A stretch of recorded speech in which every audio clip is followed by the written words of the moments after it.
Del libro Paralajes voy a leer el primer poema. Paralaje es el hecho de que uno ve a un astro según su posición en distinto lugar. Es una cosa que hemos experimentado todos de niños y nos ha sorprendido, pues que cuando tú corres la luna te sigue. Y para mí era una cosa fascinante. El libro está pensado como una geografía vital casi, ¿no? Y la primera parte se llama Caverna del arco iris y empieza con un poema que es mi primer recuerdo. Recuerdo de antes de un año. Yo estoy en brazos de una persona mayor, que creo que es mi tía, en la oscuridad, me está intentando hacer dormir.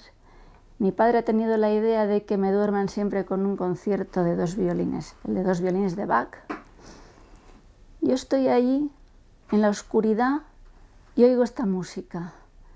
Y pienso, la vida es esto, es como esta música que cruza la oscuridad.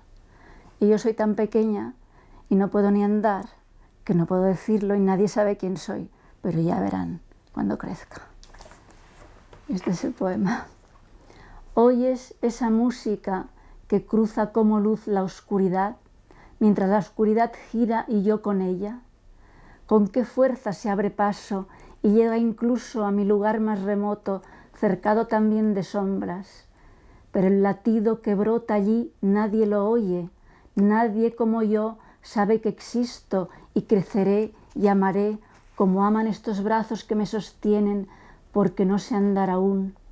Pero escucha, escucha, todos los árboles se mecen en la música y en mi interior, donde un secreto sol me hace adivinar el sol secreto de la oscuridad.